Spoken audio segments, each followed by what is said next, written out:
this war in Ukraine has got to end at some point. Is it going to end when every part of eastern Ukraine has been destroyed, or is it going to end now when the UN brings the sides together to discuss some kind of process for the future? So thank you, Jeremy. I'm Peter, and it's the first of a new podcast we are launching, and I'm very honored that we have as first guest Jeremy Corbyn, so lifetime activist for peace and for social justice, if I may say, and also former Labour leader. And so my first question is about notebooks, because I have read somewhere that you keep notebooks about stories that people are telling you, and that you noted them, and I've read that you have... Do you want to see one of them? You have some... I've got some in the next room, in my room there. So, well, I've been keeping notebooks, here's two of them, for many, many years, and they're a combination of issues that people bring to my attention locally. So it could be a housing issue, it could be an immigration issue, it could be a problem somebody is having over social security payments. I've got some notes in here about some tragic events that relate to various families. So whenever I'm walking around, I carry one with me. So I've got one here which is somebody's immigration issue. I just saw this man in the street and he asked me to take up his case, so I wrote it all down, and it's all here. But it's also notes of meetings, but it's also speech notes as well. So when I was speaking in Parliament last week, mainly about Julian Assange, and there's my speech notes for quite a long speech I made. And so I've got these notebooks I've been keeping all my life as a union organiser, as a local authority councillor, and as an MP. And they're a kind of social history of the community I'm very proud to represent, because you see the different issues that people bring up. It's also my notes for speeches that I make, and I've kept them all. I've got hundreds of them. When we go back to 2003 and the war against Iraq, you had here in London a huge manifestation. I think it was 1 million people, they say. We had 1 million in Hyde-Park and many more on the streets outside. It was the biggest ever demonstration in the history of this country, and this is a country that does not normally have massive demonstrations. My wife comes from Mexico, who thinks that anything under 1 million is not worth worrying about. But it was an amazing... And how do you explain the success at that time? It was a long time prepared. It was a growth of the Stop the War movement came from 2001. Well, actually, take it back a lot further. I was involved in a group called No War in the Gulf in 1990 and 1991.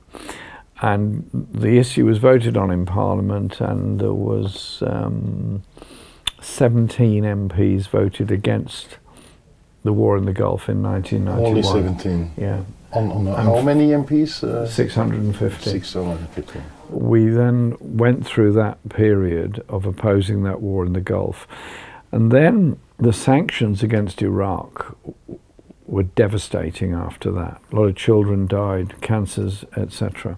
Then after 9/11, we formed the Stop the War coalition. It was formed about Afghanistan, not Iraq.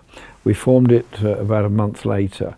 And I was quite sceptical of the success we might or might not have, because I felt there was such a mood of anger about the attack on the World Trade Center, and rightly so. It was an appalling, abominable thing to do. In no way defend or condone it. We decided to form a Stop the War coalition, and we got together, that is Campaign for Nuclear Disarmament, various other people, and we called a meeting at Friends Meeting House, and there was just crowds of people everywhere. We had 5 overflow meetings and a meeting outside. So I made 6 speeches in one evening at each of the 5 overflows, and then one to the people who couldn't even get in the building, and then to the main hall itself. Fantastic attendance, and that was over Afghanistan. We then organised a series of national demonstrations. We then had the Axis of Evil speech of George Bush in January 2002. And then the start of these stories about weapons of mass destruction in Iraq came out, and we had the whole summer 2002 build up on this, and we started mobilising in Parliament on it. A number of us did, and interestingly, the numbers of MPs that became sceptical about it was considerable, very great, really large numbers. And we then did public meetings all around the country against the war in Iraq. I spoke at about 200 public meetings all over the country, and indeed all over Europe as well. I went to pretty well every country, and I went to the USA also, twice to the USA to speak against the war. And we then decided we needed an international global demonstration. And if anything, the date was a bit early. We should have perhaps done it a couple of weeks later, but at that time you don't know. So we figured if we do it then, at least we can mobilise people globally, and we did. There were 600 simultaneous demonstrations around the world, and the London one was massive. The Reverend Jesse Jackson was the main speaker who came from the USA for it, and we mobilised people like we'd never done before. I then went to the USA that night and spoke in San Francisco the next day, which was also a massive demonstration. And we then had the parliamentary vote where there was 150 Labour MPs voted against, but it wasn't quite enough. And it was the tragedy of Iraq then went on, all the killings in that war, all the civil war that followed after that, and the words I used in my own speech was that the invasion of Iraq will not solve any problems at all. It will create the terrorism and the wars of tomorrow. That we have seen hence. But now if you look nowadays, like you says also, the truth is one of the first victims in every fog of war. And absolutely. Like we heard at the same time, if you condemn, and you have to condemn, of course, the illegal act and the criminal act of Putin invading Ukraine. But we have heard it ourselves. Then when you ask questions about the role of NATO, etc., you were easily put in a pro-Putin camp. And then we saw it was not only in Belgium that happened, but you also were at one time labeled as pro-Putin. Yeah, you're quite right. Truth and rationality are the victims of war all the time. Just for the record, when Putin became the Prime Minister, then President of Russia, he was holding hands with Tony Blair at the time. He was welcomed here, and during the time he was paying an official visit to Britain, there were 2 MPs opposing Putin for the war in Chechnya, Tony Benn and myself. Nobody else, just 2 of us. And I am not a supporter of the sort of gangster capitalism that has been brought into Russia by Yeltsin and then followed up by Putin. I've always said there has to be a negotiated relationship with Russia. It's a big country. It is an important place. It's going through very interesting social changes. I do speak to people in Russia quite a lot. I've done Zoom conferences with people in various universities in Russia. I'm absolutely want us to have a good relationship with the Russian people. Putin's attack on Ukraine is completely wrong at every level. Inhuman, brutal, violent. A lot of civilians have died, and he'll be investigated for war crimes. But if you, in this discussion, because you saw already a lot of wars, and in this discussion about the truth in the war, you also said at one time, I think, that, I'm going to quote you, that often those that dissent at the time of perception of complete unity are sometimes seen to be prescient voice of the future. Yes. What do you mean with that? Those that question the narrative and the norm they're given are sometimes abused at the time and better understood much later. Those very brave people, all over Europe in 1914, who sought a working class unity against the First World War. Juarez, Keir Hardie, Rosa Luxemburg, Karl Liebknecht, all those people that formed that alliance against the First World War. Liebknecht and Rosa Luxemburg were assassinated, Juarez died, Keir Hardie died of a heart attack a year or so later. He was the leader of the Labour Party at the time in Britain. He had opposed the war, built up a huge following against the war. The war started, the flags were waved, and he was shouted down in Parliament 2 days later. Later on, after all the mass killings of the Western Front on both sides, who's remembered after all that? Those that bravely opposed the herd at the time in 1914, or those that recruited working class men to go and die in the trenches. And so I just think we need to think a little. And also there is something about the reporting of war which I find quite worrying. I follow the reporting of the Ukraine very carefully, and it's awful what is happening, and my heart goes out to the people of Ukraine and what they're going through. It also goes out to young soldiers conscripted by Russia who are dying there. But it's always paraphrased as being a European war, therefore somehow it's different. No, it's a war in exactly the same way that the war in former Yugoslavia took place, or the war in Yemen, or Afghanistan, or Iraq, or Congo, or Libya, or Syria. It's not the only conflict. We've had a 70-year gap since the end of the Second World War, and we've had war after war after war, usually not in the richest countries in the world, usually fought by the richest countries in the world somewhere else. And about the refugees, I think that there are a lot of people now with Ukrainian refugees in Europe who are helping other peoples, who are open to help. But on the other hand, you see the discussion among refugees. You have this reports about like Indian students who were studying in Kiev that were not helped at the Polish border or in Brussels even, and there are some kind of double standards, but there is a sign of hope at one hand, and maybe the double standard. I've raised some of this in Parliament and in other places as well. Refugees are victims of war, of human rights abuse, of social dislocation, of many things.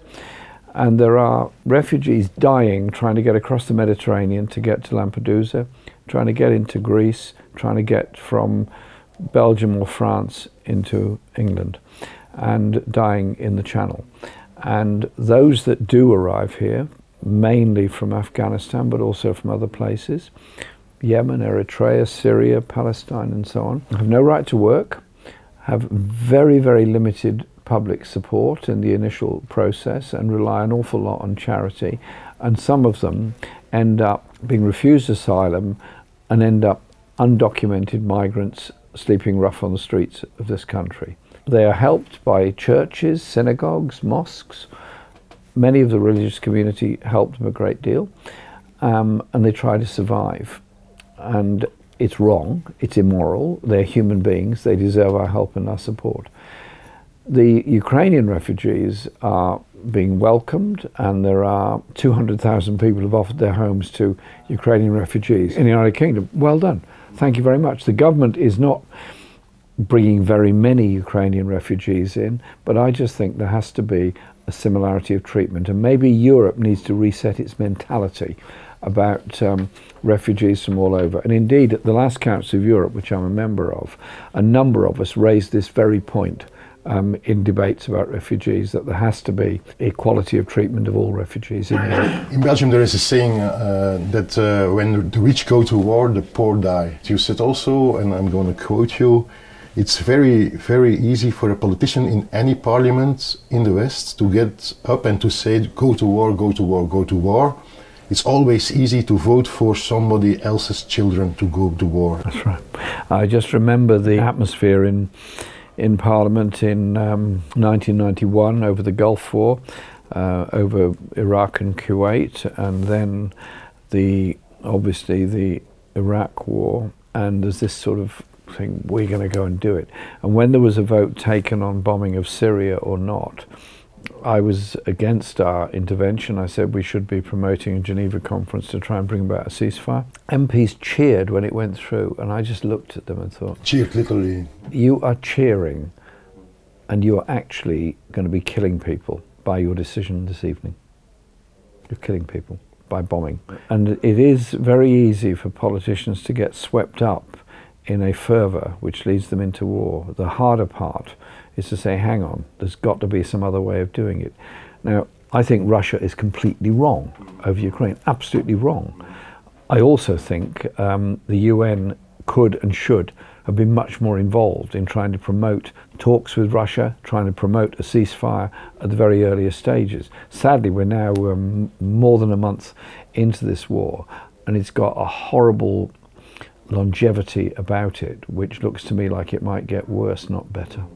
I hope I'm wrong. I hope there is a ceasefire urgently, and I hope there is some kind of security arrangement which brings about peace between Russia and Ukraine. In this going of things, how do you look about the issue on sanctions, for example? Because nowadays the appeal from some forces to harden even the sanctions.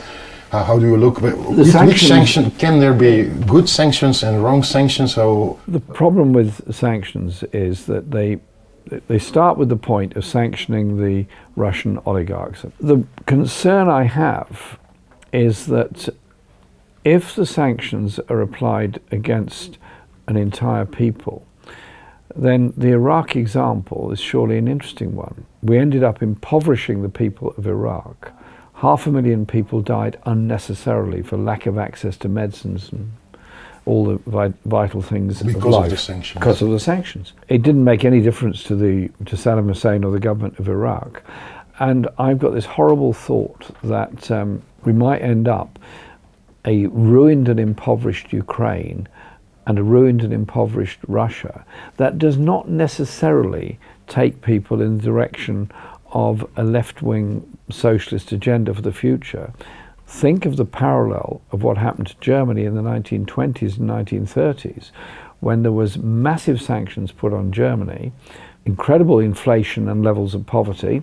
The Nazi Party grew out of that. I'm worried for the future in that sense. So I think there has to be an urgent process for a ceasefire, an urgent process for reconstruction in the Ukraine, and yes, an investigation into war crimes, but also a reckoning with the people of Russia, so you don't impoverish the people of Russia. I'm not here defending Putin, I'm here talking about ordinary people. On the consequences of these possible sanctions on the south of the planet, because you've also a world view, a world outlook from the global planet, and if you see, for example, lands like Egypt and Sudan and who are importing a lot of wheat and Ukraine and Russia are probably 30 to 50% of world grain exports have come from there, and the majority of it goes to Middle East and North Africa, and also some to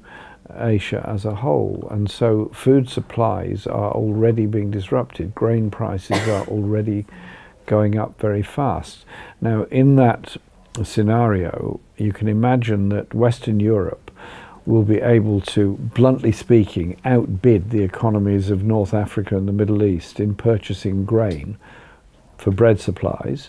And it's the poorest people in the poorest countries who are going to be suffering because of this. Look at the experience of the distribution of vaccinations, COVID. Mm-hmm. There's 60% of the world's population has had a vaccination. 85% or so of the people of Europe have had a vaccination. Go to a poorer country, say Burkina Faso, nobody. And so there's the levels of inequality which were demonstrated to us then are likely to get worse with the crisis of a food supply. That's why it's so urgent to get a ceasefire, and so that the grain production can continue. And indeed, we've already missing the planting season for summer wheat in both Russia, well, certainly to some extent in Russia, but definitely in the Ukraine. Even back to the war a little bit, there's a discussion about the role of NATO in the whole conflict, because some forces say NATO has to be part of the solution of the conflict. But is NATO a part of the solution? What is your view on the role of NATO in this conflict? Well, historically, and I said plenty of this at the time, when the Soviet Union broke up in 1990 and the Warsaw Pact broke up, that should have been the time for a reduction in military alliances. NATO, for example. And I said so at the time, and there were many discussions and debates about it. NATO instead expanded its membership, gave itself a global role, and has continued with that global role since then. I don't think NATO of itself caused the Russian invasion, but I do think there has to be a discussion about NATO's role. And even President Zelensky clearly now accepts that Ukraine will not become a member of NATO, and he sees the argument for a neutral, non-aligned Ukraine, which is what the Minsk agreement was all about. And NATO has to engage with Russia in order to try and wind down the tensions. And I've said that many times in Parliament when I was both leader of the Labour Party before and since, that the danger of a build-up of Russian and NATO forces facing each other across a land border obviously can lead to danger. Exactly the same way that the build-up of American forces in, with Australia in the South China Sea is going to build up a tension with China. Tensions lead to mistakes, mistakes lead to problems, problems lead to war. But you said all wars end with a political solution, all wars end with a dialogue. Why don't we cut out the fighting zone and go straight into the talking zone? So, but then people say, what a naive position that is, Jeremy. You are playing the cards of Russia, if you say so. Well, I understand people say that. Listen, everybody knows the war ends with a conference. The Vietnam War ended with initially a conference in Paris, and then it grew from there. The Korean War, same. The Iraq War ended with brutality, with death, with destruction, and eventually with a ceasefire and so on. This war in Ukraine has got to end at some point. Is it going to end when every part of eastern Ukraine has been destroyed, or is it going to end now when the UN, which is what it's there for, brings the sides together to discuss some kind of process for the future? And it is about talking to people. It is about those relationships. And so it does mean building up a constant dialogue between warring parties. And it might be difficult. I've often been accused of saying, well, you only talk to you talk to our enemies. Well, first of all, I don't see everybody as an enemy. Secondly, you've got to talk to people who you might not agree with. I'm going to Colombia in next month to observe the presidential election that's going on. I'm looking forward to it. Colombia has had a war going on, drug drug-related war going on for 20 years or more. Apparently totally impossible position. I was in Colombia many years ago during that conflict. Cuba hosted talks between the guerrillas fighting from the mountains and the government. Hosted those talks. Very, very difficult. And who was advising them? People from Northern Ireland who'd been through the Northern Ireland conflict. Sinn Féin MPs went over there to Cuba to help try to reconcile and bring people together. So we're now in a position where those that were fighting against the Colombian government are now candidates in the election and now a registered political party. How many lives have been lost before we got to this situation? How many thousands of people died? How many hopes of young people were destroyed by this? In a way, what you're doing and what you are saying in the campaign you're waging is also to let hear that voice, because the main voice you hear is you cannot talk with Putin, you cannot talk with him, it's not possible to have an agreement. And this voice of peace at this moment, at this stage, in European perspective is... I'll quote Richard Nixon. Of all people, Richard Nixon, 1972, went to China. Went to China. Nobody thought it would ever happen that China and the USA would settle down together. It is possible. It is possible to break log jams if you're bold enough to do it. In the United States, the economy is going to profit from this whole war situation. And if you see, for example, the energy questions and the new contracts that are being made with the United States. How do you look on this relation about Europe and the United States? Well, the USA did very well out of World War I and World War II, and most subsequently. It has not had its economy affected in the same way as the rest of the world does. They've not been directly involved in the sense of land fighting in the USA. We now have a situation where Europe has an energy crisis, particularly Germany, but other countries to a lesser extent because of the amount of gas and oil that's come from Russia. The only way around that is either import gas and oil from somewhere else, and so the oil prices have gone up a great deal, and so have the gas prices, or switch over to some other source of production. Well, I'm in favour of sustainable production. I'm in favour of geothermal, sunlight, wind power and all that, absolutely, but you can't do it all in 1 year. It takes several years to do it. And so Germany is now in a situation where it's going to be running out of gas. It'll start off by running out of gas in industry and then moving on to domestic consumers. And so it does show the need for us to accept that there's an interdependence of the world. Or we might be moving into a completely new phase where Russia, India and China, three of the world's biggest economies, become closer together and Europe becomes more and more excluded from them. And the world is going to look very, very different in next year and 5 years and 10 years' time than what it does now. And so the importance of stopping this war because of the cascade effect on poverty, not just in Europe and in Russia, but also in many other parts of the world. There is a interesting phenomenon that's growing, and that is the assertion of alliances of southern countries who are trying to assert themselves. And there's a very changed political atmosphere in both Africa and Latin America, moving away from economies that depend solely on the export of raw materials to developing the internal continental market in both Africa and Latin America, and the sale of finished goods rather than traditionally, which they've done, is sold minerals or basic commodities. And so, for example, as the world transitions into more and more electric vehicles and electric powered vehicles as being cleaner than diesel or petrol powered vehicles, lithium becomes very important.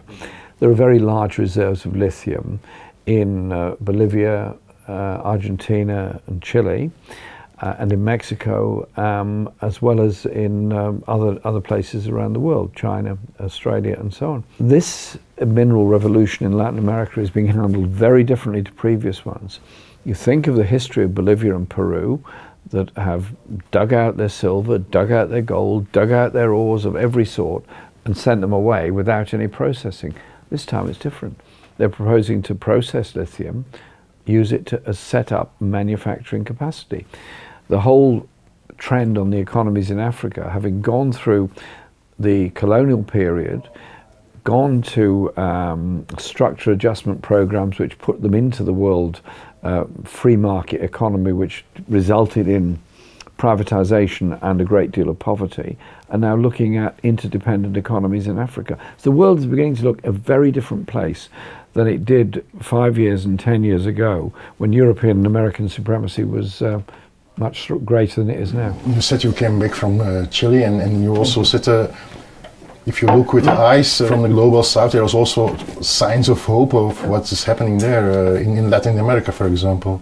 I think there's massive signs of hope. I was invited to Chile by the president-elect Boric, as he then was, and I very happily went to witness the inauguration and talk to people, older Chilean people that remember the days of Salvador Allende, remember the brutality of the coup in Pinochet, and all the difficult years that brought in and all the deaths that brought in, and also the sense of hope that was with it. The government of Boric has come into office on the basis of a great deal of hope of particularly young people, and that's how he won the election. They're looking for free education, they're looking for a free health service, they're looking for decent wages and decent opportunities. Chile is the most divided economically country in the whole of Latin America by a long way. What do you mean with divided? Between richest and poorest.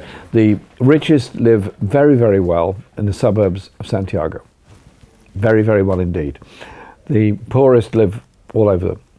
And their income levels have fallen and the stress is absolutely huge on them. Boric's government has to deliver for those people.